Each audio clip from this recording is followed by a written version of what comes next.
오늘은 죄의 그리고 심판이라는 제목으로 두 번째 시간을 갖도록 하겠습니다. 지지난 시간에는 우리가 죄에 대해서 이야기를 했고요. 오늘은 의에 대해서 하나님의 말씀을 함께 나누도록 하겠습니다. 요한복음 48번째 시간입니다. 오늘도 질문을 드려보겠습니다. 입으로 대답하실 필요는 없고 속으로 생각하고 본인에게 한번 대답해 보시길 바랍니다. 하나님을 아는 것과 하나님에 대해서 아는 것이 무엇이 다를까요? 하나님을 아는 것과 하나님에 대해서 아는 것과 어떻게 다른 것이 있을까요? 여러분들은 하나님을 알고 계십니까? 아니면 하나님에 대해서 알고 계십니까? 질문이 좀 어렵죠. 저도 한참을 생각하다가 알게 되는데, 그럼 이렇게 생각해보면 좀 쉽습니다. 가끔 밖에서 연예인들 볼 때 있죠. 그러면 그 연예인은 TV나 저희가 스크린에서 많이 봤기 때문에 제가 아는 사람으로 착각을 해요. 그래서 하려다가 이 사람은 날 모르지 해서 저를 자제시키고 절제시킵니다. 그리고 괜히 창피해요. 나는 저 사람을 되게 잘 아는데 저 사람 날 하나도 모르는구나. 이걸 뭐라고 얘기하냐면 그 연예인에 대해서 안다라고 얘기합니다. 근데 그 연예인이, 여자 연예인이 제 친구의 여동생이에요. 그래서 평소에 밥 먹을 때도 같이 먹을 때도 있었고, 그리고 그 친한 친구이기 때문에 내 얘기를 그 친구가 동생한테 할 때도 참 많이 있었고, 그래서 그 친구와 사석에서도 만날 때가 많았어요. 그래서 그 친구는 연예인이지만 내 친구의 동생으로서 사적인 그런 관계가 있는 거예요. 그래서 제가 그 연예인이 지날 때 사람들은 와 연예인이다 할 때 저는 안녕 잘 지냈어 하고 얘기하면 그 친구가 저보고 오빠 잘 지냈어요? 라고 이야기할 수 있겠죠. 이것은 제가 그 연예인에 대해서 아는 것이 아니라 그 연예인을 안다라고 이야기하는 것입니다. 그럼 우리의 신앙적인 삶으로 돌아와서 여러분들은 하나님을 알고 계십니까? 아니면 하나님에 대해서 알고 계십니까? 오늘 본문 8절 9절 말씀을 한번 보겠습니다. 오늘 본문 8절 9절이요. 다 같이 읽겠습니다. 시작. 그가 와서 죄에 대하여 의에 대하여 심판에 대하여 세상을 책망하시리라. 죄에 대하여 함은 그들이 나를 믿지 아니하며. 죄는 우리가 행하는 도둑질과 우리가 행하는 거짓말과 사기치는, 우리가 흔히 말하는 선하지 못한 것만을 얘기하는 것이 아닙니다. 그 법의 테두리 밖에 있는 것을 우리는 죄라고 생각하지만 이 성경에서는 예수 그리스도를 믿지 않는 것, 나를 믿지 않는 것이 죄라고 지금 말씀하고 있습니다. 여기서 의문이 하나 들어요. 왜 하나님을 믿지 아니함이라고 말하고 있을까? 말하지 않고 예수님을 알지 못함을 믿지 아니함이라고 얘기하고 있을까? 혹시 이 말씀을 보면서 의문을 가지신 적이 없습니까? 하나님을 믿지 않는다는 것은 하나님의 존재를 믿지 않는다는 것입니다.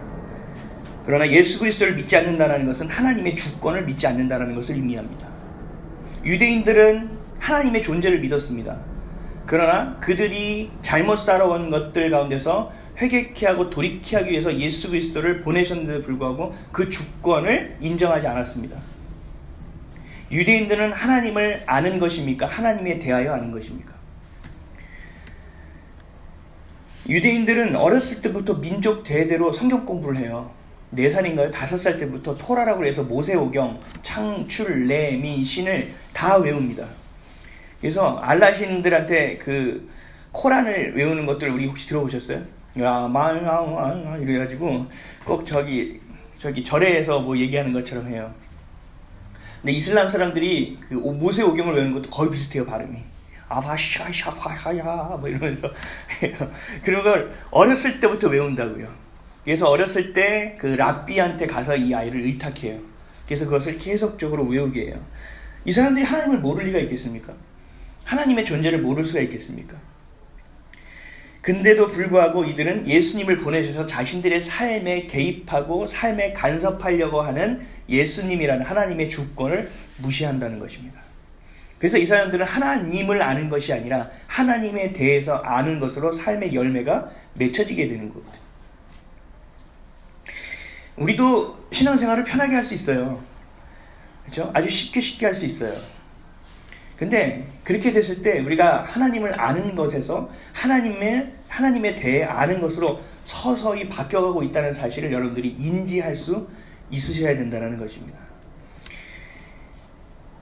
죄는 다른 사람에게 하는 나쁜 짓, 악한 짓만을 얘기하는 것이 아니라 내 삶에서 하나님을 아는 것뿐만 아니라 아는 것이 아니라 하나님에 대해서 알게 되는 것까지 포함하고 있습니다.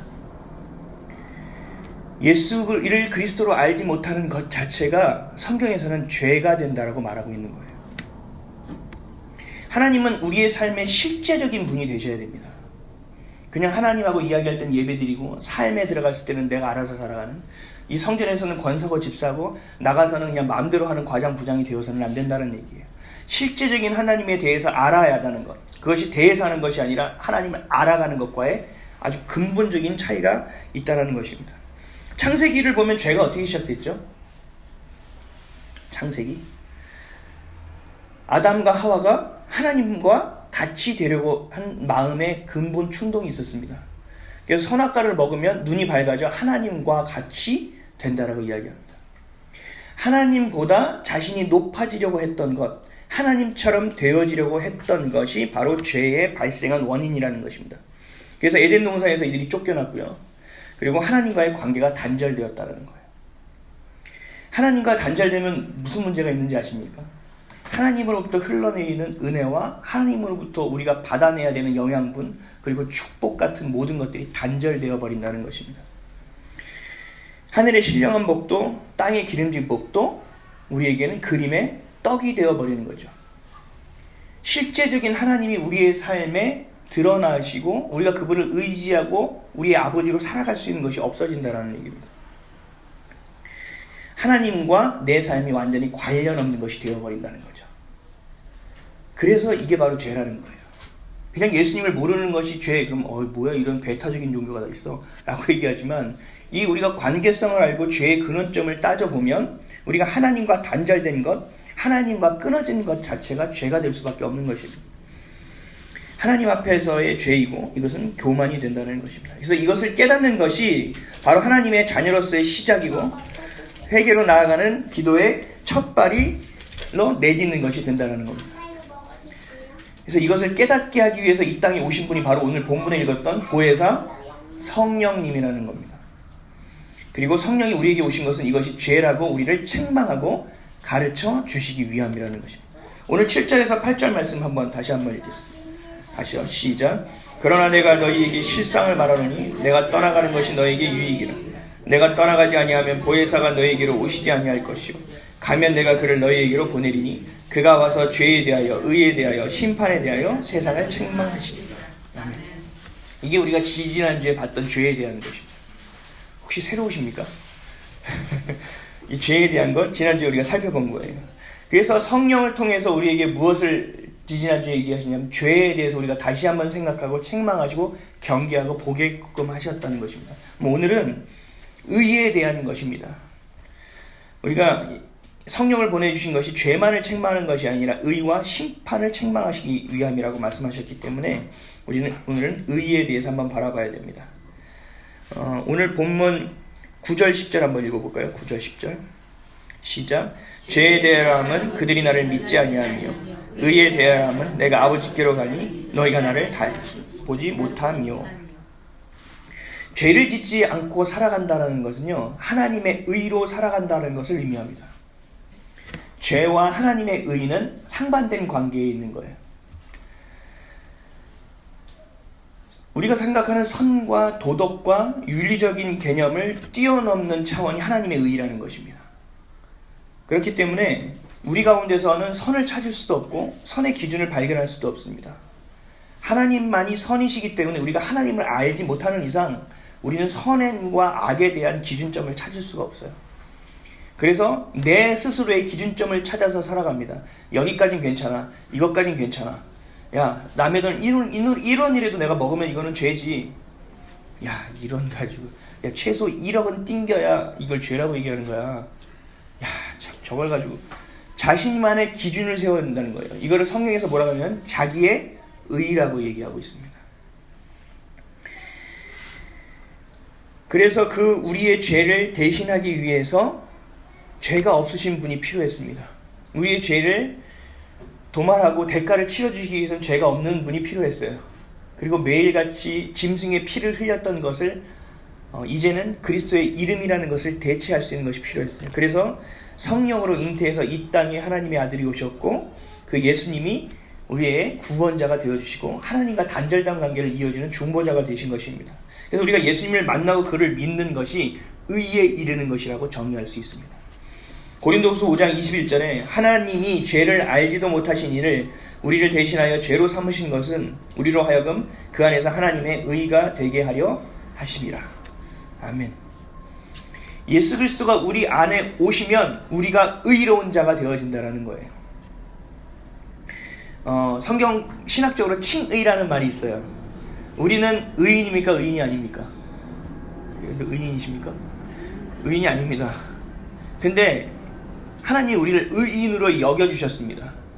뭐냐면 그 오직 이 땅 가운데서 의인 예수 그리스도를 믿으면 그분이 우리 안에 있으면 우리가 의로운 자라 칭함받게 되어진다는 거예요. 그래서 칭의라고 얘기해요. 의롭진 않은데 의롭다고 여겨주시는 거예요. 죄인인데 죄인이 아니라고 해주시는 거예요. 그리고 사단의 종으로 살아오고 세상의 노예로 살아왔는데 이제는 너희가 내 자녀라고 얘기해 주시는 거예요. 그게 의인으로서의 삶의 시작입니다. 그걸 시점을 칭의라고 얘기합니다. 근데 유대인들은 이 의로움을 예수 그리스도를 믿는 것에서 찾는 것이 아니라 세상 안에서 찾았습니다. 말씀을 굉장히 열심히 지켰어요. 성경 안에 율법이 몇 가지가 있다고 얘기해드렸죠? 613가지입니다. 네. 613가지 하라, 하지 마라, 하라, 하지 마라가 들어있어요. 정말 절망적이죠. 근데 유대인들 중에서도 바리새인들은 이것을 철저히 지키고 살았다는 거예요. 철저히. 그래서 이것을 준수하면 의인이 되는 것으로 착각했어요. 그래서 때마다 금식하고 때마다 헌금하고 때마다 제사 드리고 예배 드리고 이런 일들을 계속 반복했어요. 그리고 구제를 많이 했어요. 다른 사람들이, 세상 사람들이 나를 볼 때 의로운 자로 여김받을 수 있는 일들을 했다고요. 이 예배를 드리는 것이 하나님 앞에 나아가는 의미가 아니라 사람들이 볼 때 내가 이렇게 해야 바리새인으로 여겨주지 않을까, 이렇게 해야 내가 유대인으로 여겨주지 않을까라는 마음이 그 안에 가득했기 때문에 이 사람들의 의는 하나님의 의가 아니라 자신의 의를 가지고 살아갔다는 것입니다. 그리고 그 의를 예수 그리스도 하나님의 의로 채워주시기 위해서 그리스도를 보내주셨음에도 불구하고 그것을 이들은 거부하고 하나님께 순종하지 아니했다는 것입니다. 그래서 성경은 하나님의 의와 대비되는 단어를 자기 의라고 표현합니다. 로마서 10장 3절에서 4절 말씀에 하나님의 의를 모르고 자기 의를 세우려고 힘써 하나님의 의에 복종하지 아니하였느니라. 그리스도는 모든 믿는 자에게 의를 이루기 위하여 율법의 마침이 되시니라. 아멘. 율법으로는 자기의 의를 세우기 위해서 바쁜 사람들이고 이 죄성 때문에 안 되기 때문에 이것을 완성시키기 위해서 예수 그리스도가 오셨다라는 거예요. 그 율법을 사랑으로 하나님의 의로 채워주시기 위해서 오셨다라는 것입니다. 그리고 가시면서 보혜사 성령을 우리에게 보내주셔서 내가 떠나고서도 그 의 가운데 거할 수 있도록 우리에게 도와주시고 인도해 주신 것들을 만들어 주셨다는 거죠. 그것이 바로 예수님이 이 땅에 오신 이유입니다. 그래서 예수님을 아는 것, 예수님을 그리스도로 믿는 것이 바로 의의 길로 이르는 것입니다. 로마서 10장 9절에서 10절에 내가 만일 내 입으로 예수를 주로 시인하며 또 하나님께서 그를 죽은 자 가운데서 살리신 것을 내 마음에 믿으면 구원을 받으리라. 사람이 마음으로 믿어 의에 이르고 입으로 시인하여 구원에 이르느니라. 아멘. 예수 그리스도를 믿음으로 하나님께 우리가 의롭다함을 얻을 수 있다는 것입니다. 그것을 우리가 하나님의 의롭다 하는 것을 또 더 넘어서서 이제는 신분이 하나님의 자녀로까지 하나님이 변화시켜 주신 사람이 바로 우리라는 것이고 그것이 바로 예수 그리스도 안에서 살아가는 자들이라고 얘기합니다. 갈라디아서 4장 5절에 율법 아래 있는 자들을 속량하시고 우리로 아들의 명분을 얻게 하려 하심이라.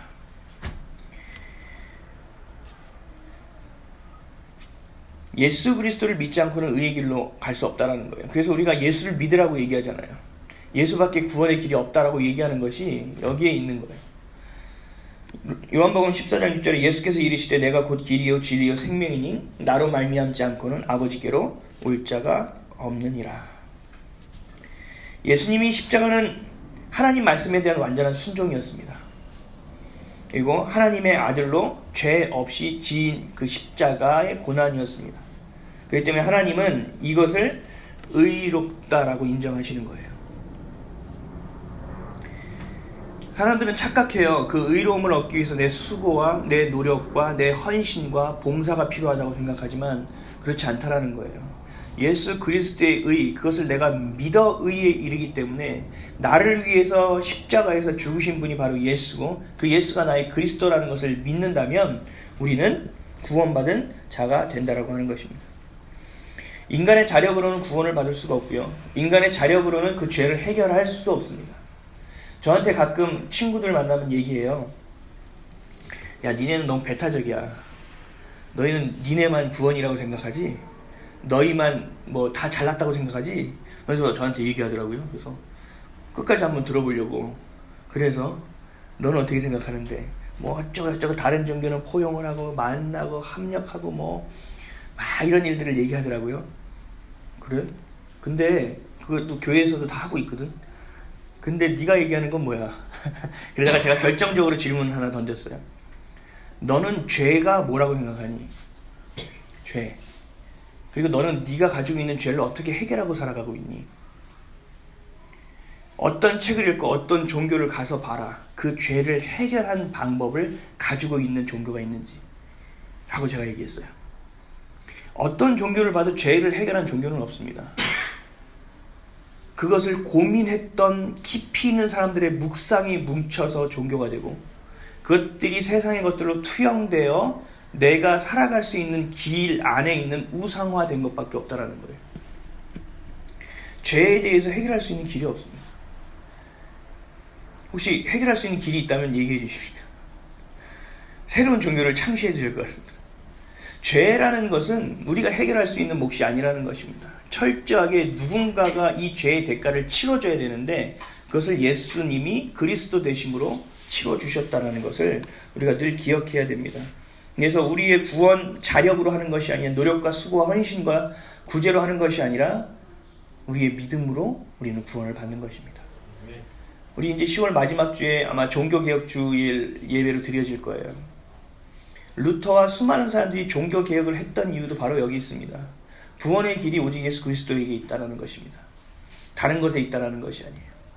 초대 종교가 기독교가 시작되어서 계속적으로 오면서도 불구하고 그 종교가 그리스도교가 하나님만을 믿는다는 것들이 다 사람 쪽으로 흘러가는 거예요. 다 사람이 봐야 되고 만져야 되고 느껴야 될 수 있는 것들로 흘러가는 거예요. 그러다가 보면 이게 변질되는 거죠. 사람이 그렇습니다. 왜냐하면 내 안에 있는 죄성 때문에 그래요. 내 중심적인 생각과 사고 때문에 그래요. 철저히 그리스도가 내 중심이 되지 않는 시각에서 세상을 바라볼 때 우리는 엇나가는 길로 갈 수밖에 없고 그게 바로 죄의 길이라고 성경은 설명하고 있습니다. 믿음으로만 의롭다함을 받을 수 있다는 것은 천지를 창조하신 하나님이 우리에게 요구하는 최소한의 믿음입니다. 하나님이 우리에게 많은 것을 요구하지 않으세요. 너 교회에 와서 24시간 헌신해, 매일 나와서 기도해. 이것을 여러분들에게 요구하는 것이 아니라 예수가 너희를 위하여 죽었다라는 것을 너희가 믿어라. 그것이 내가 너희에게 요구하는 최소한의 믿음이다라고 얘기하고 있는 거예요. 이걸 좀 더 풀어서 얘기하면 자신의 죄를 인정하고 자신의 한계와 연약함을 인정하라는 것입니다. 그래서 겸손함으로 그리고 정직함으로 하나님을 바라봐 보라는 겁니다. 그렇게 됐을 때 너희 심령이 그리스도로 향할 수밖에 없고 그 십자가 안에서 너희가 은혜를 받을 수밖에 없다라는 것을 이야기하고 있습니다. 로마서 10장 2절에서 3절 말씀 제가 다시 한번 읽어볼게요. 내가 증언하노니 그들이 하나님께 열심히 있으나 올바른 지식을 따른 것이 아니니라. 하나님의 의를 모르고 자기 의를 세우려고 힘써 하나님의 의에 복종하지 아니하였느니라. 사랑하는 성도 여러분, 하나님에 대해서 아는 분이 되지 마시기 바랍니다. 하나님을 아는 분이 되시기를 주의 이름으로 축원드립니다. 유대인들은 하나님께 열심히 있었다고요. 여기 말씀 보면. 근데 뭐가 잘못됐습니까? 방향이 잘못됐어요. 올바른 지식을 따르지 못했기 때문에 그렇습니다. 제가 청년들 상담을 자주 하는데 그 친구들한테 상담할 때마다 제가 얘기하는 게 있어요. 그리고 저희 애한테도 동원이한테도 얘기하는 게 있어요. 열심히 해서는 안 된다. 잘해야 된다. 그리고 열심히 살아서는 안 된다. 잘 살아야 한다. 라고 얘기해요. 와서 저에게 하소연하는 게 나 이렇게 열심히 살았어. 내가 이렇게 최선을 다해서 했고 이렇게 심어댔는데 왜 나한테 결과가 이런 일이 나에게 생기니? 너 열심히 살았잖아. 열심히 살았지. 너 잘 살았어? 어? 열심히 사는 게 잘 사는 게 아니냐고 물어보더라고요. 열심히 사는 것과 잘 사는 것은 다릅니다. 열심히 사는 것에 안에서의 사람들이 왜 열심히 사는 그 안을 들여다보면 속도를 중요시 여기게 하기 때문에 그래요. 내가 빨리 이것을 다달아야 되고 내가 이것을 빨리 해내야 되고 누구보다 높아져야 되고 이 안에 있는 기준점이 있기 때문에 잘 살기보다는 열심히 사는 것으로 치우쳐 갈 수밖에 없습니다. 열심히가 아니라 잘 살기 위해서 가장 중요한 것은 속도가 아니라는 겁니다. 열심히보다 잘 살기 위해서는 스펙도 중요한 것이 아닙니다. 그렇다고 경험이 중요한 것도 아닙니다. 가장 중요한 것은 방향입니다. 처음에 시작할 때 두 점이 1도의 차이만 있더라도 처음에는 만나고 안녕 하고 인사할 수 있지만 시간이 지나가면 지나갈수록 이것은 만날 수 없는 점이 되어버립니다. 결코 절대로 결탄코 만날 수가 없는 점이 된다는 것입니다. 인생도 마찬가지예요. 열심히만 살아서 되는 것이 아닙니다. 잘 살아야 됩니다. 그러기 위해서는 방향 설정이 중요하다는 겁니다. 지금 당장 내가 빨리 결정해서 뭘 하고 이것이 중요하다고 생각하길 모르지만 다시 돌아오는 길이 그들에겐 더해지게 됩니다. 그리고 다시 돌아오더라도 나중에 용기가 없습니다. 그래서 그냥 이게 사는 거지 라고 단념하고 체념하고 살아가게 됩니다. 이들에게 소망은 없습니다. 이들은 매일매일 살아갈 힘이 없기 때문에 세상적인 것에 많이 의탁하고 의존하고 살아갈 수밖에 없다는 것입니다. 성경에서 그러면 잘 사는 건 뭐라고 할까요? 성경에서 잘 산다는 것은 복이 있는 사람이라고 표현합니다. 시편 1편에서 1절에서 4절 말씀 한번 읽어보겠습니다. 복 있는 사람은 악인들의 길을 따르지 아니하며 죄인들의 길에 서지 아니하며 오만한 자들의 자리에 앉지 아니하고 오직 여호와의 율법을 즐거워하여 그의 율법을 주야로 묵상하는도다. 그는 시냇가에 심은 나무가 철을 따라 열매를 맺으며 그 잎사귀가 마르지 아니함 같으니 그가 하는 모든 일이 다 형통하리로다. 아멘. 하나님을 배제하고 살아갈 때 우리는 죄인의 길에 설 수밖에 없습니다. 오만한 자리에 앉을 수밖에 없게 됩니다. 그리고 악인과 같은 꾀로 세상을 자신의 이익만을 취하며 처세술 가운데서 살아갈 수밖에 없게 됩니다. 그러나 하나님의 말씀 안에 거하는 자는 시냇가에 심겨진 나무가 되어서 어떠한 계절과 어떠한 상황이 되어도 물을 먹고 자랄 수 있는 자라는 얘기입니다. 그것이 바로 형통하게 된다라고 얘기하고 잘 사는 것이라고 얘기하고 복된 삶이라고 얘기합니다. 이걸 좀 더 쉽게 얘기하면 내 생각이 아니라 하나님의 생각으로 살아야 된다는 것입니다. 내 지식과 내 경험이 아니라 하나님이 주신 약속과 하나님의 말씀이 내 삶의 선명한 기준과 방향이 되어야 된다는 얘기입니다. 스펙이 아니라 하나님의 신분이 우리의 스펙이 되어야 된다는 것입니다. 우리의 능력이 아니라 하나님의 은혜로 살아가는 법, 이게 바로 잘 사는 법입니다. 이게 바로 자기 의를 버리고 하나님의 의로 살아가는 사람인 것입니다. 사랑하는 성도 여러분, 사람이 자기 중심이 됩니다. 될 수밖에 없습니다. 그런데 이것이 하나님의 의가 아니라는 것을 깨닫고 돌이키기에는 너무나 많은 시간이 필요합니다. 내가 시간을 그렇게 엇나간 방향만큼 살아온 만큼 다시 돌아왔다 가야 되기 때문에 이것은 너무나 힘든 문제입니다. 특별히 사람이 생각하고 의지를 갖고 그 감정을 품고 수많은 것들의 경험이 쌓여있는 것들이기 때문에 그것을 다시 무너뜨리고 다시 짓기라는 것은 너무나 어려운 일입니다. 그래서 빨리 깨닫는 자가 복이 있는 것이고 귀 있는 자가 듣는 것입니다. 내 중심에 있는 것들을 내가 내려놓지 않고 하나님 중심 안에서 그리스도가 내 철저한 의의 허리띠, 진리의 허리띠가 되지 않는 삶을 산다면 여러분들의 삶은 흩어질 수밖에 없습니다. 내가 죄라고 생각하지 않아도 어느 날 내가 순간 내 뒤를 돌아보면 내가 죄의 길 오만한 자리에 앉아있고 악인의 꾀를 따라 살아가고 있는 나를 발견하게 된다는 것입니다. 여러분들의 삶은 여러분 스스로가 책임질 수 없습니다. 우리가 스스로 책임질 수 없는 삶이에요. 그것을 빨리 깨닫는 자가 되려면 내 마음을 내가 들여다볼 수 있어야 됩니다. 내가 얼마나 연약한 존재인지, 내가 얼마나 부족한 존재인지, 내가 얼마나 의지적인 존재인지, 내가 얼마나 무언가에 의존하지 않고는 살아갈 수 없는 존재인지를 내가 빨리 깨달을 수 있어야 되고 그 방향이 세상적인 것이 아니라 하나님의 의, 진리, 그 생명 가운데 여러분들이 뿌리를 내려야 된다는 것입니다. 너무 어려워요. 자기 중심적으로 되어 있는 사람들 안에서 복음을 전하는 것도 어렵고. 그래서 상담하고 이야기해서 할렐루야 그러고 집에 돌아가요. 다시 만나면 그 자리로 와 있어요. 왜냐하면 내 안에 추가, 내 삶의 밸런스를 맞추고 있는 추가 따로 있기 때문에 다른 것을 얘기하면 혹 하다가 다시 제대로 돌아가는 거예요. 다시 복원되는 거예요. 그래서 죄를 자기가 인식을 할 수가 없습니다. 죄인지를 깨닫지를 못하게 됩니다. 그렇기 때문에 하나님 앞에 나올 수가 없는 것입니다. 죄인임을 깨닫지 못하는 자는 하나님 앞에 설 수가 없어요. 내가 죄인임을 알고 내가 연약한 가운데 있다라는 존재임을 내가 깨달아야만이 하나님께 내가 기도할 수 있게 된다는 것입니다. 우리가 살아가는 이 땅 가운데, 내 삶 가운데 하나님은 실제적인 분이 되어셔야 합니다. 말씀과 우리의 삶이 괴리가 있어서는 안 돼요. 갭이 있어서는 안 돼요. 단 1도도. 근데 그런 사람을 보면 세상에서 뭐라고 하죠? 꼴통이라고 하죠. 그죠? 야, 유연성도 없는 놈, 유두리도 없는 건, 애누리도 없는 놈. 야, 하나님이 꽉 막혀가지고 너한테 이렇게 살라고 했겠니? 너는 좀 성경을 좀 읽으려면 제대로 읽어. 거꾸로 그런 이야기를 듣고 핀잔을 받는다는. 그러나 여러분들이 그 진리로 살아보십시오.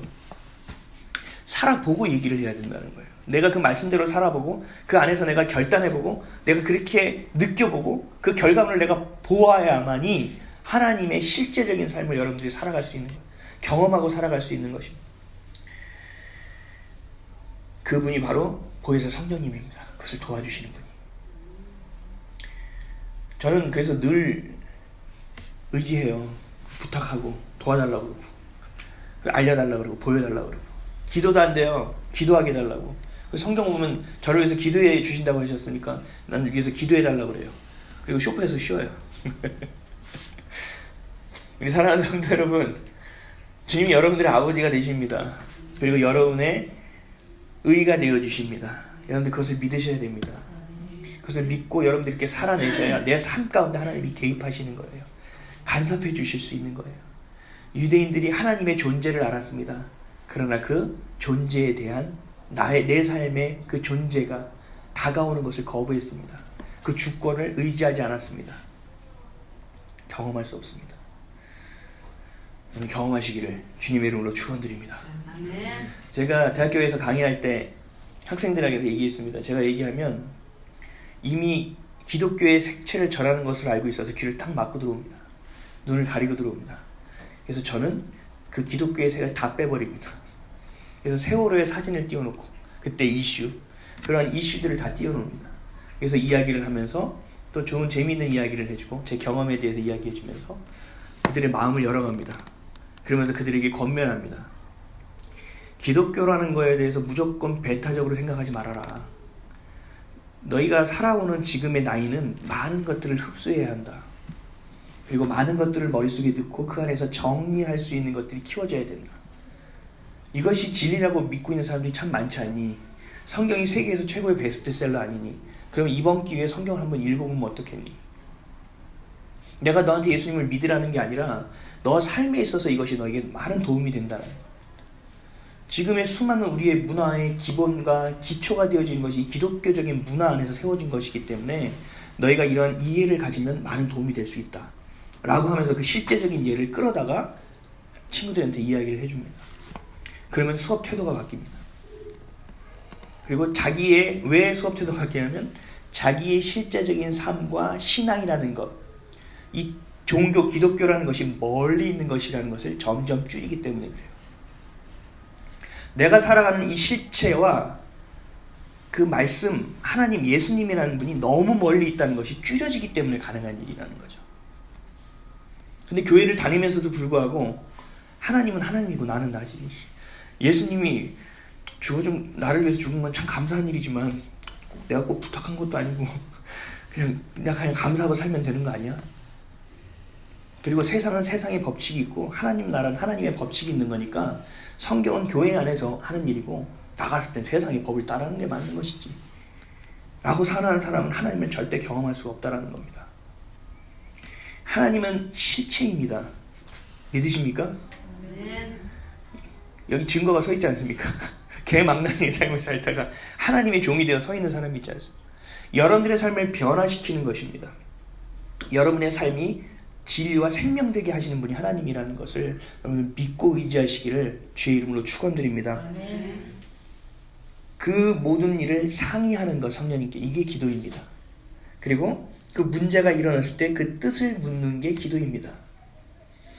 그리고 그것을 상의하고 묻고 살아가는 것을 바로 동행한다고 이야기합니다. 여러분들 기도하시고 동행해야 합니다. 이것이 바로 하나님의 의로 살아가는 방법입니다. 성령님에 대해서 대해서 아는 것이 아니라 성령님을 아는 삶을 살아가시기를 예수 그리스도의 이름으로 간절히 축원드립니다. 기도하겠습니다.